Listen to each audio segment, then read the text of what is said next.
잘 계셨죠? 운동회 재밌었습니다. 제가 그 주차 관리하느라고 행사를 잘 못 봤어요. 중간중간에 들었습니다. 오늘은 제가 그 지난번에 교무 훈련을 갔다 와서 이제 처음 이제 설교를 하잖아요. 그래서 그때 감상을 좀 말씀드릴까 싶어서 제목을 성자가 되는 길 해가지고 닮아가기와 따라가기 이제 이걸 중심으로 말씀드리겠습니다. 제가 그 원불교에 이제 출가한 지가 30년이 좀 넘었는데 언제 세월이 그렇게 지났나 싶습니다. 그런데 교무 훈련을 가보면 이제 동기들이 이렇게 들어오거든요.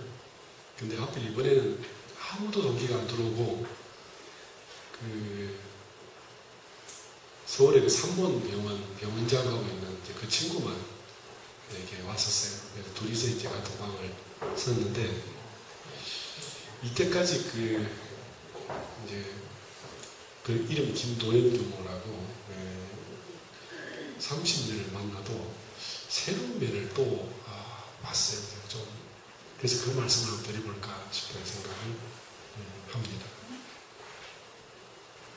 제가 훈련원에 이제 도착을 해가지고 가방을 이렇게 들고 들어가려고 하니까 전화가 왔어요. 그래서 보니까 김도현 교무라 그래서 야 임마 이렇게 부릅니다. 형 웬일이야 했더니 너 어딘데? 그래서 훈련 달라고 그러는데 본인이 이제 먼저 도착해가지고 이 훈련원들 이렇게 이름을 보니까 제 이름이 있으니까 반가워서 그래서 방에 원래 3명 살자는데 딴 데 쫓아버리고 저를 이제 불러가지고 같이 일주일을 잤어요. 그랬는데 밤만 되면 사람 자꾸 밖에 나갔다 와요. 이게 우리 4층 이렇게 훈련을 4층이 남자들만 쓰고 3층은 여자들만 쓰고 2층은 이제 관리인들 1층은 이제 식당이라고 이렇게 있는데 그 빤스하고 이렇게 러닝만 입고 자꾸 밖에 나갔다 오고 어디 갔다 오는데 이렇게 물어도 대답하고 웃기만 해요. 그 이상하게 저런지 보니까 화장실을 갔다 오는 거예요. 그러니까 방에는 그 훈련은 방마다 화장실이 있거든요. 있고 저 끝에 가면 공용 화장실이 있어요. 그래서 공용 화장실을 갔다 오길래 그거 왜 그래? 했더니 혼자서 오줌을 싸면 물 내리기가 아까웠어. 소변기한테 간다는 거예요. 그 내가 이제 약간 내가 충격했어요. 여기는 수도도 아니고 그냥 산에서 내려오는 흘러오는 물인데 그거 돈도 안 드는데 그거 어때? 그랬더니 그래도 아껴야지. 그래서 내가 농담 삼아서 아니 그렇게 물을 조금 쓰면 농도가 짙어가지고 더 오염 된다. 농담 삼아서 이렇게 말을 했어요. 근데 그 뒤로 한결같이 그 화장실을 귀찮잖아요, 그죠? 바로 그 방에 화장실이 붙어 있는데 그걸 저 끝에까지 걸어가서 그래서 제가 저는 이제 사실은 저는 여유있게 설 수 있는 처지가 못 되니까 그 사람은 재벌이잖아요. 그래서 이제 그 지하철 같은데 지나다니다 이렇게 보도금 가다 보면 바지 같은 거 10,000원짜리 하나 사고 이렇게 해서 입는데 내 걸 보더니 네 것도 10,000원짜리네. 딱 보더니 아는 거예요. 그래서 어찌 아는데 그 메이커도 고모도 없고 자기도 늘 10,000원짜리 쓰니까. 그래서 제가 그 김도현 교무를 보면서 새롭게 제가 이 생활하는 뭡니까 소지품들을 봤는데 전부 싼 거예요. 근데 그 사람이 되게 부자거든요. 본인이 그 원광대 삼본병원 안양에 있습니다. 안양 옆에 거기 있으면서 그 의사 병원장으로 있잖아요. 월급을 하나도 안 받았어요. 그냥 안 받겠다는 거죠. 병원이 좀 여유가 없으니까 그 병원비 병원장이면 월급 쓸 거 아닙니까? 그걸 몇 년 동안 하나도 안 받았더라고요. 그리고 자기 아버지, 어머니께서 다 교도님이신데 그 영광의 영산대학교를 만드는데 굉장히 많은 이렇게 그 돈을 많이 내셨어요. 이렇게 하고 그리고 그 이제 출신이 남해인데 남해시인가 어디가 모르겠는데 그 읍에 빌딩이 하나 있었어요. 그걸 이제 원불교에 이사를 하고 그리고 이렇게 구석구석에 누가 돈을 달라고 다 줘가지고 그 아버님 열반했을 때 제가 이렇게 그 해운대 백병원에서 했었는데 교무들만 한 140여 명이 와서 독점을 했어요. 그럼 이제 그 교무들이 그렇게 독점을 할 때는 다 은혜를 입었으니까 왔겠죠. 그죠? 그 얼마나 돈을 많이 풀었는지 그저 그 정도 되면 우리 생각에는 좀 이렇게 괜찮게 입고 다닐 것 같지 않습니까? 근데 제가 이렇게 옷을 보니까 하나같이 낡았고 흑대도 오래됐고 그래서 바꿔라 이거 이렇게 했더니 니나 바꿔라 이렇게 이야기를 했어요. 그래서 쭉 이렇게 지켜보는데 이 양반도 지금 그 남은 재산이 북부산 자동차 운전면허 시험장 그 다음에 그 남양산 운전면허 시험장 그리고 이제 지난번에 저를 불러가지고 한번 갔더니 그 두부동 쪽에 이렇게 논이 한 4,000평 있는데 이거를 어쩌면 좋겠나 저한테 물어보거든요. 이제 이 친구는 이제 그 부산에 들어간 지 오래되잖아요. 그래서 이거를 나한테 이제 네가 좀 맡아서 해보려고 나도 못한다. 그렇게 해가지고 이 구석구석에 재산이 참 많이 있거든요. 그 형은 이제 서울 성모병원 병원장을 하다가 지금 퇴임을 했고, 이제 현재 이제 동생이 또 한 명 있는데, 사실 엄청난 부자죠.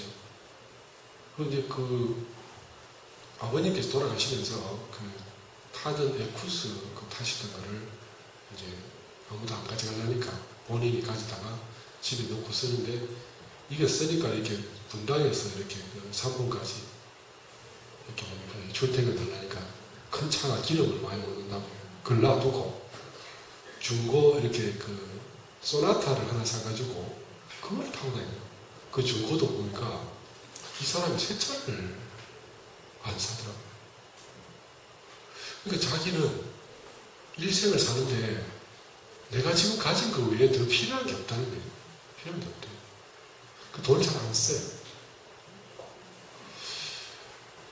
그런 줄 알고 있죠. 그 정도로 알고 있었는데.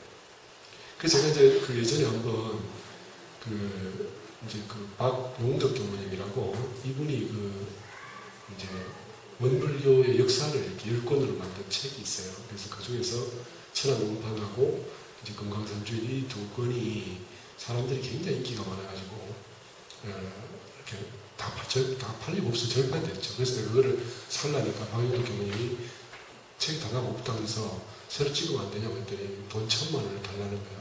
1,000,000원 있어요. 그래서 제가 그거를 1,000,000원 없어서 못 찍으세요. 그렇다고. 그래서 제가 가만히 생각하다가 이거 안 되겠다 싶어서 이제 돈을 내가 모아야 되겠다. 그래서 이제 그 김도인 교우한테 돈 500만원 주라고. 뭐 때문에 달라는데. 그러니까 책을 이렇게 찍는다는데 그때 알았다. 그 500만원 날라왔어요. 그래 이제 제가 우리 형이랑 주변에 또 이렇게 해가 모아서 500만원 만들었어요. 1,000만원 줬더니 책이 저한테 한 40건씩 날라왔는 걸로 했어요. 한 권만 달라고 준다고 안 줬어. 잊어버리고. 그러니까 이 돈을 크게 쓸 때 쓰고 공익이 될 때 딱 이렇게 쓰는데 이 사람 1억이든 뭐 3억, 5억이든 쓸 때를 써요. 그런데 일상생활을 할 때 보면 단 몇천 원을 이렇게 아끼는 거예요. 굉장히 독특하죠. 저래서 부자 되나 보다. 그 부자 된 게 원래부터 부자니까 뭐.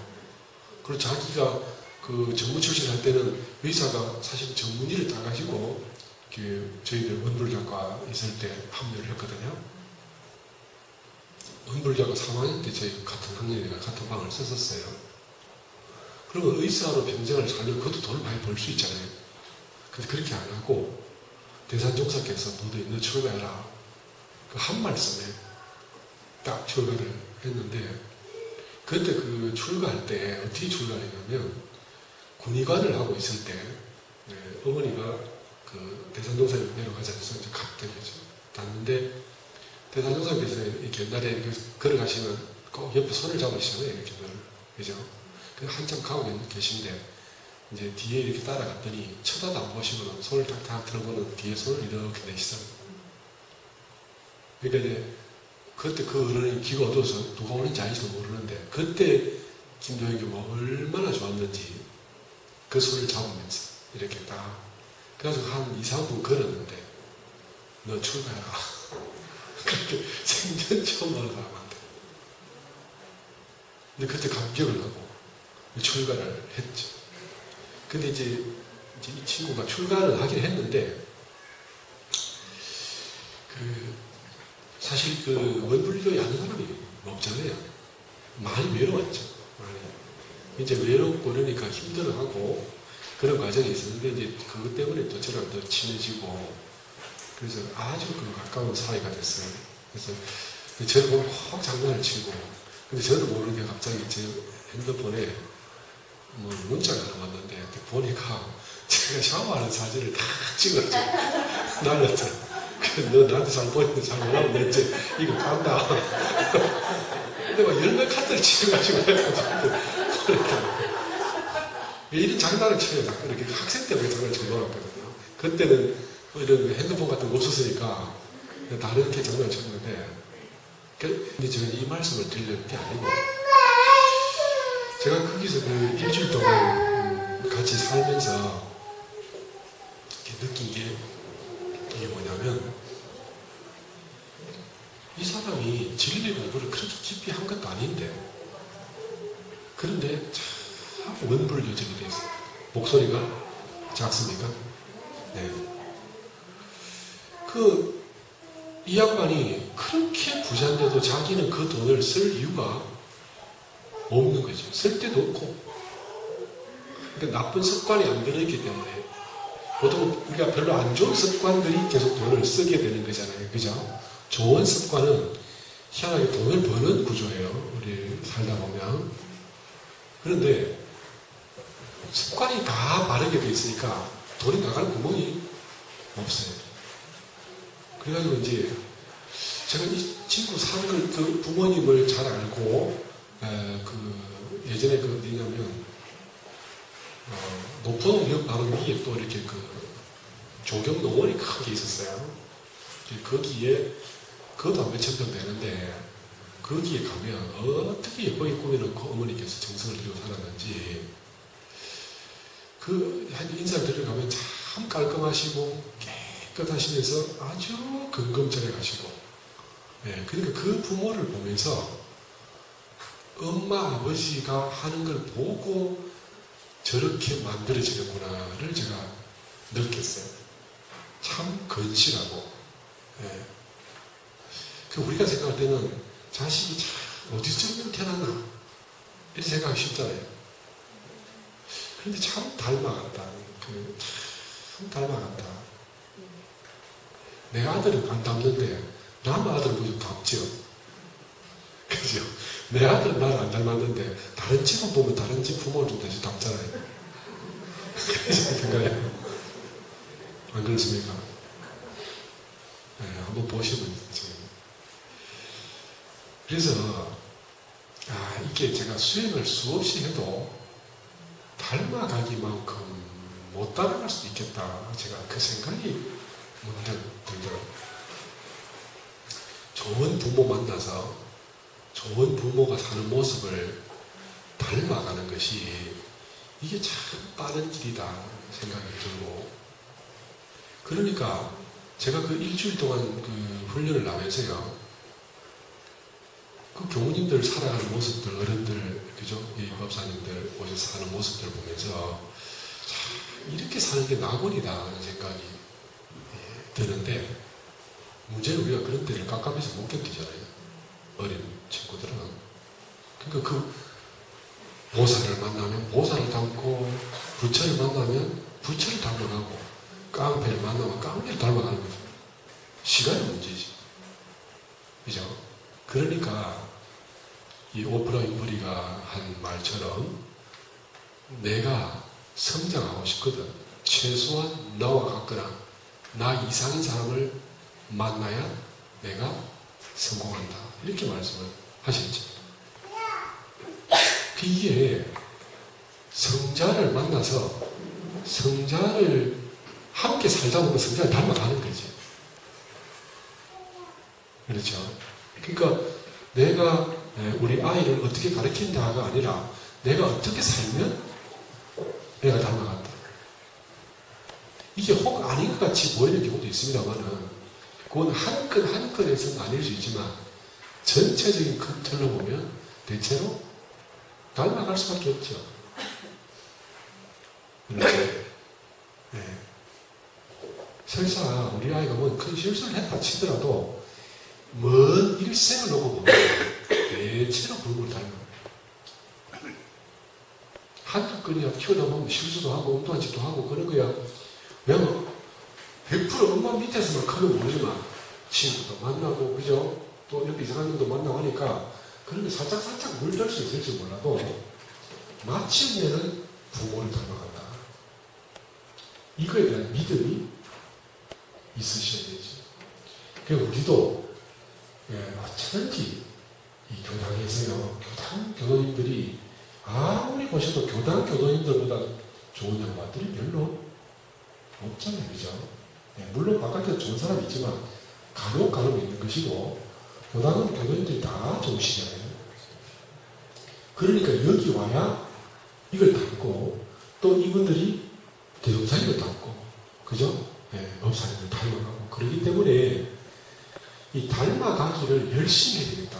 수행 잘 못하겠고 공부 잘 못하겠고 뭐 저는 머리가 잘 나빠서 이런 사람 안 되는 것 같아요. 이런 생각이 톡 들어도 그것보다 닮아가기가 훨씬 더 속도가 빠르다라는 생각을 제가 했었어요. 훈련을 하면서. 일주일 동안 있으면서 너무 좋았어요. 옆에 도율경부도 참 좋지만 그 도율경부의 습관 하나하나를 보면서 아, 그 부모님이 이렇게 살아왔겠다. 그게 보이는 거죠. 그러니까 우리가 마음속부터 이 진짜 닮을 만한 사람 옆에 자꾸 살아야 그래야 되는 거죠. 참 중요한 겁니다. 그리고 살다 보면 또 그 사람이 좋은 거 있으면 나도 모르게 닮아가는 것도 있지만 따라 해보는 거지. 저게 참 좋다 싶으면 또 따라 해보고 저게 참 좋다 싶으면 또 따라 해보고 그래서 닮아가기와 따라가기만 해도 내가 결국 어때요? 내 옆에서 내가 참 좋아하고 바람직해 보이는 그 사람은 같아질 것 같아요. 시간이 이제 문제지.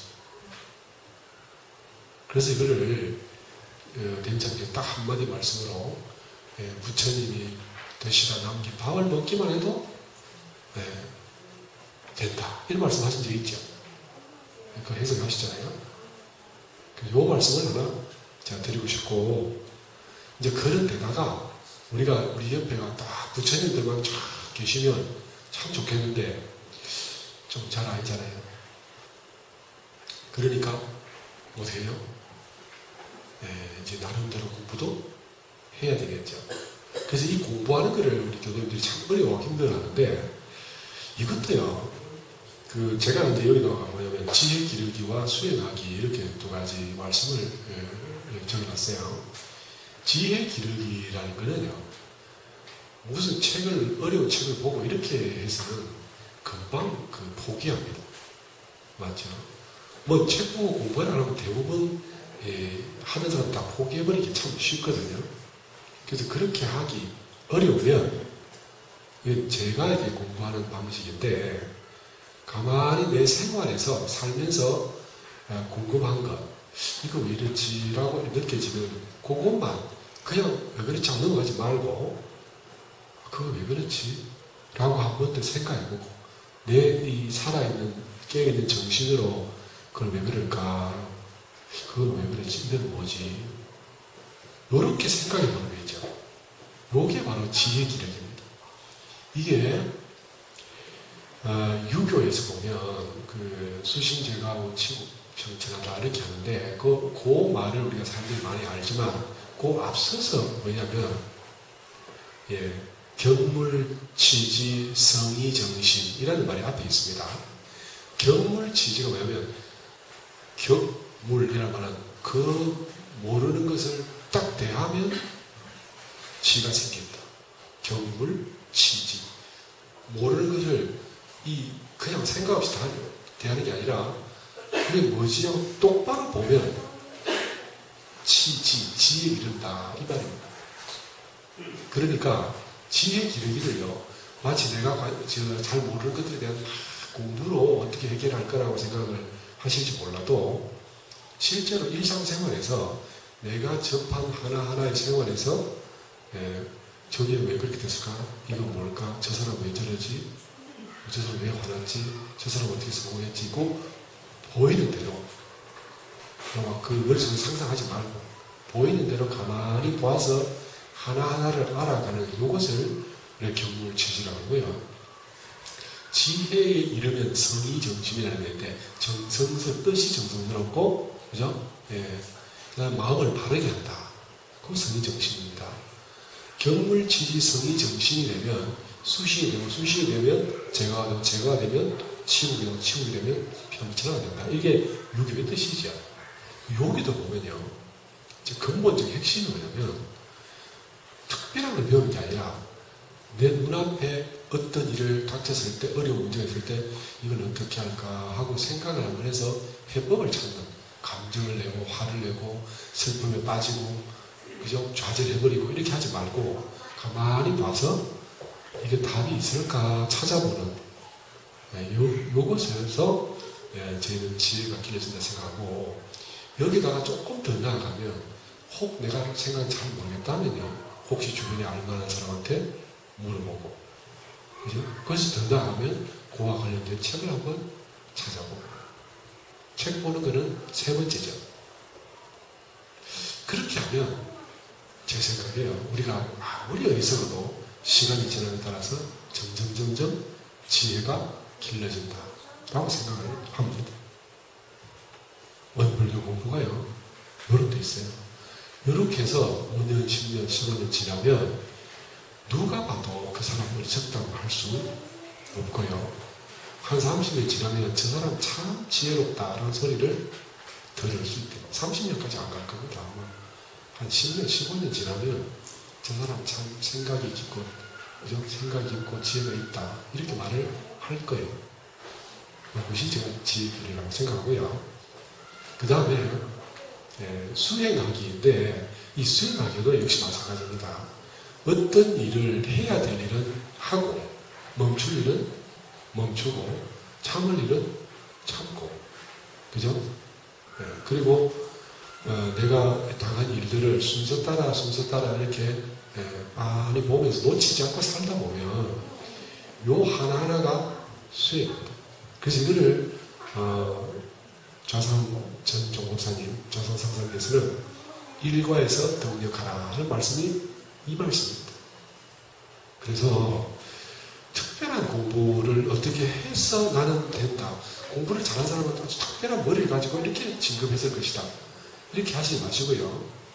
누구나 다 될 수 있고 누구나 다 할 수 있기 때문에 이 자리에 가서는 나는 근본적으로 지혜롭다. 그것도 망상이고 나는 근본적으로 어리석다. 이것도 망상이고 다른 사람, 어떤 사람은 의지가 강해서 뭔 일을 다 해낸다. 그것도 그죠? 망상이고 나는 의지가 약해서 안 된다 하는 것도 망상입니다. 그래서 요 길을 밟아서 하나씩 가는 글을 원불교에서는 상시응용주의사 1조에 보면요 온전한 생각으로 취사하기를 주의할 것이요 이렇게 말씀을 해놓으셨죠. 원불교는 딱 이거 하나입니다. 온전한 생각으로 취사하기를 주의할 것이요. 그 다음에 그 뒤 2, 3, 4, 5, 6은 다 이렇게 보조예요. 응용하기 전에 응용의 형세를 봐서 미리 연마하기를 주의할 것이요. 이런 거 있죠. 3 뭡니까? 그 다음에 노는 시간에 보면 경전 법규 연습하기를 주의할 것이요. 뭐 석바로 살림을와 절은 뭐 할 것이요. 이렇게 해서 그걸 보조하는 것이지 제대로 원불교 수행법은요. 온전한 생각으로 취사하기를 주의할 것이요. 그런데 온전한 생각 취사를 어떻게 하냐? 지혜롭고 법 높은 성자 옆에서 닮아가면서, 그죠? 나도 따라해가면서 온전한 생각으로 취사하면서, 그죠? 지혜를 가만히 궁구하면서 지혜를 기르면서, 그 다음에 어려운 일은, 너무 어려운 일은요 그만두시고요. 너무 이기려고 할 거 없어요. 그 다음에 할 만한 일은 하시고, 이게 될까 말까 하는 일은, 어떤 일은 한번 예를 써서 성공도 해보시고, 어떤 걸 하다가 실패도 해보시고, 그 경험을 자꾸 하다 보면 이제 그 전에 실패했던 일도 또 성공이 되고 또 성공이 되고 이렇게 진급을 하는 거거든요. 그래서 우리가 견성하는 일 말고 복 짓고 서럽 쌓고 진급하는 일은, 자, 견성은 진급의 문제가 아닙니다. 진급의 문제는 인과의 문제고, 이 인과의 문제는 성자 따라하기, 성자 닮아가기, 그죠? 그 다음에 지혜 기르기, 눈앞에서 있는 닥쳐오는 일들 처리하기, 그 다음에 가만히 봐서 관주해서 그 실상이 뭔지 파악해가는 것. 이렇게 하시면 우리가 시간의 문제지 한 10년 하고 나면 남들이 몰라볼 만큼 성장할 수 있다 하는 생각을 제가 말씀을 드리고 마치겠습니다.